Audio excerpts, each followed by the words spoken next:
Hi everyone, this is Cassandra Watch. Shanghai's lockdown has been under spotlight for a while. Today I'd like to invite a very good friend of mine, Frank Tsai, to discuss some deep down reasons behind this unprecedented social experiment. As a Chinese American who has lived in Shanghai for 15 years, Frank has extensive experience at consultancy helping multinationals understand China.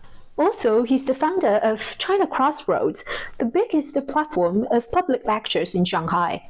For Shanghai lockdown-related topics, Frank has been interviewed by CNN, BBC, and some other medias. Today, what Frank and I will discuss is a bigger picture to understand China, especially what the lockdown reveals about the enduring nature of China's governance model. Welcome, Frank. In May the 5th, China's Politburo, which is the highest decision-making body, had a conference to discuss the current situation of the anti-pandemic. President Xi made a speech. The tone of that speech remained still quite tough, like we're determined to win the battle of anti-pandemic, etc. And dynamic zero is still being prioritized. Considering huge economic damage, why do you think China so insists on zero-case policy?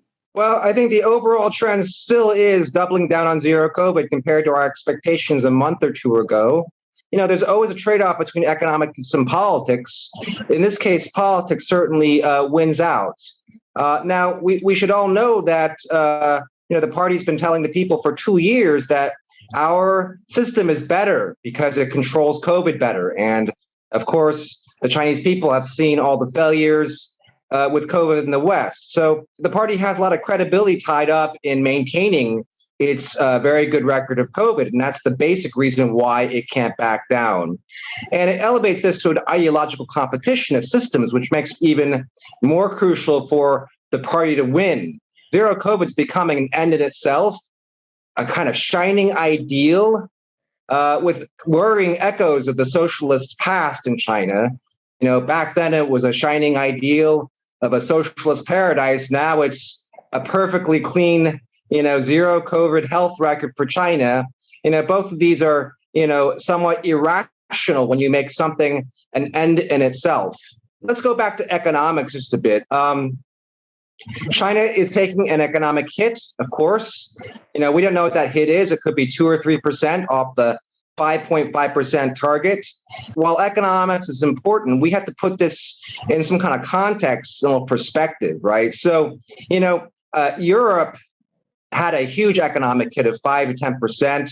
America had a huge economic hit of 3 to 5%. And these are societies that are supposedly very fractured and, divisive and not very cohesive. And yet they were able to come together to save people's lives. So I would expect that for China, a much smaller economic hit is something China will take, given the importance of health to not only the Chinese people around the world. We always focus on deceleration in China's economy, 5.5 versus 3.5 versus 2.5.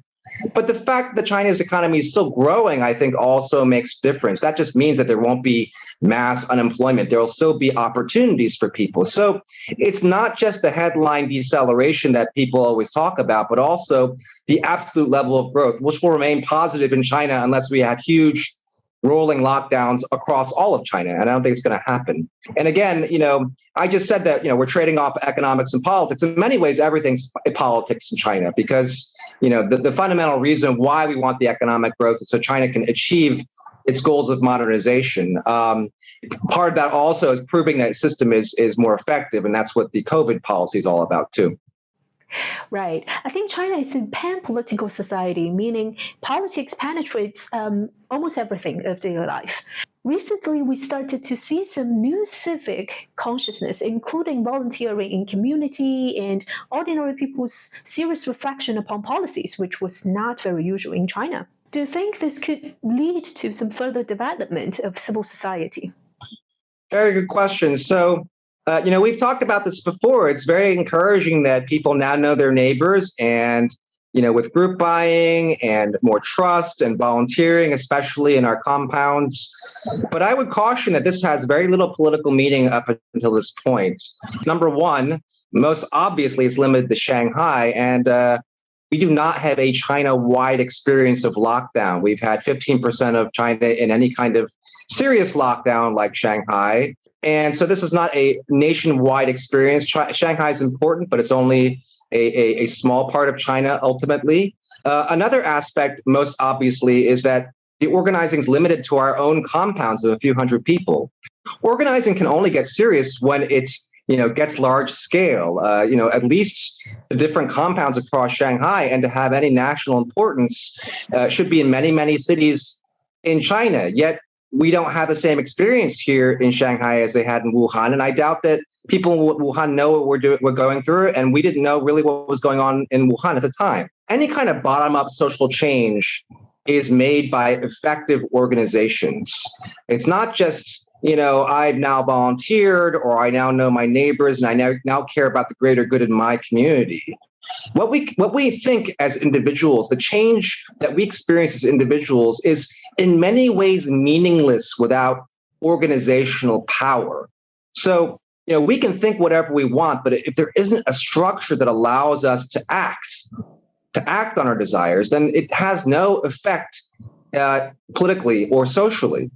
For any organization to work, people in many different situations around the country have to get together, share experiences and ideas, and there has to be effective leadership to influence policymakers, other influential social actors, and these kinds of people. But the party is dedicated to preventing that, and we can talk about that more in a bit. But we all know that it's very hard to truly create a mass organization in China because the WeChat censored, and social media is the way that we can share our experiences. There have been any number of these videos about lockdown. Of course, the famous phone call between the old man who couldn't get drugs and the local party committee. All that's been deleted. So the party is quite dedicated to making sure that organization doesn't get too large scale. Therefore, all this individual change and change in consciousness can't have a big effect. Very interesting point, Frank.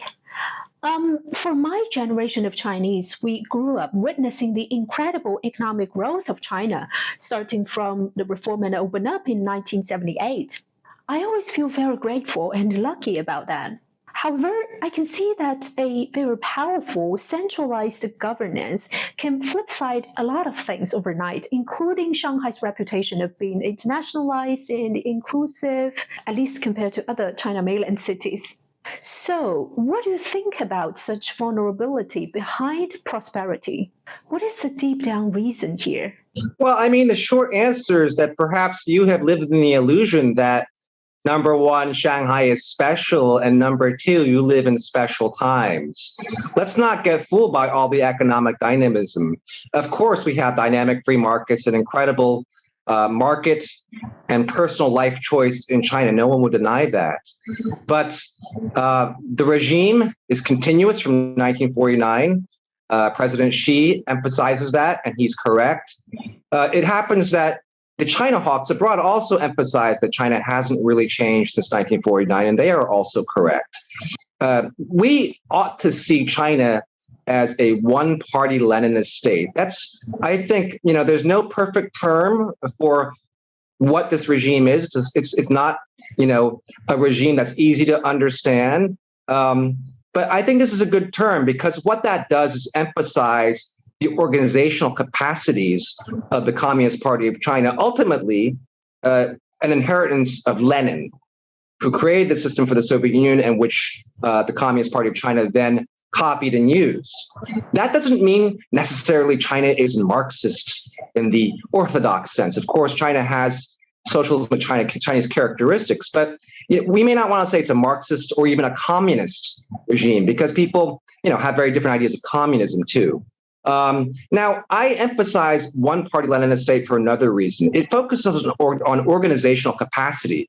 It focuses on the role of a leading party in guiding society, more specifically in having 100 million party members who penetrate society and can activate certain policies when the time comes. Now, usually in China, don't have this kind of top-down control we see in this emergency. But now that we have one, we see these institutions kicking in, the same institutions, the same muscle memory that China has had since its founding. There have been comparisons to how the mistakes of this lockdown implementation are kind of like, the Great Leap Forward, which I think on the face of it's absurd because there's nothing like that. But there is, an analogy there, which is that this top-down control makes it so that lower-level officials will overcorrect. They'll do too much because they're afraid of punishment by the level on top of them. Why organizational capacity?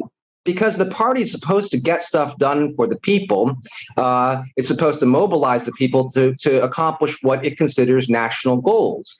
These can be good goals, they can be bad goals. It has this capacity. It doesn't want other organizations to have that capacity. And so we don't have other parties, of course, and we don't have other meaningful organizations with any kind of real power. We don't have an NGO sector here. We don't really even have a civil society here. You've spoken for my lectures, and that's a very small slice, a small amount of civil society among a few thousand people in Shanghai. It's really nothing. So I think this way of looking at China really can explain a lot of how it's governed and what it actually cares about. It cares about monopolizing, making sure that it has almost all of the organizational power in China. Now, that being said, it's seemingly very hawkish and quote unquote anti-China, but I also want to say this has other implications. I don't like it when people say China's totalitarian. There are many definitions of that, but to my mind, the most intuitive definition is that the party or the state controls almost all aspects of your life. And anybody who spent any time in China knows that's not true. And the vast majority of people in China have very little interaction with the state and certainly do not fear the state. In totalitarian societies, people fear the state. It's a huge misconception, I think, among so many Westerners who don't know China that people live in fear of the state. That's just not true. Instead of being this kind of, totalitarian police state that it's being accused of, let's just say it's a one-party Leninist state. It cares about organizational capacity, and it's not going to really bother anyone, I think, unless that person's affiliated with an organization that it considers threatening, the party considers threatening, is affiliated with, say, a foreign institution that is considered threatening, is with any, affiliated with any kind of power, even capitalists like Jack Ma, who have any degree of power in society. That leaves the rest of the 99% or more of Chinese society, I think, mostly untouched by the governing apparatus. Thank you so much for the insights, Frank. Hope we can have another discussion very soon.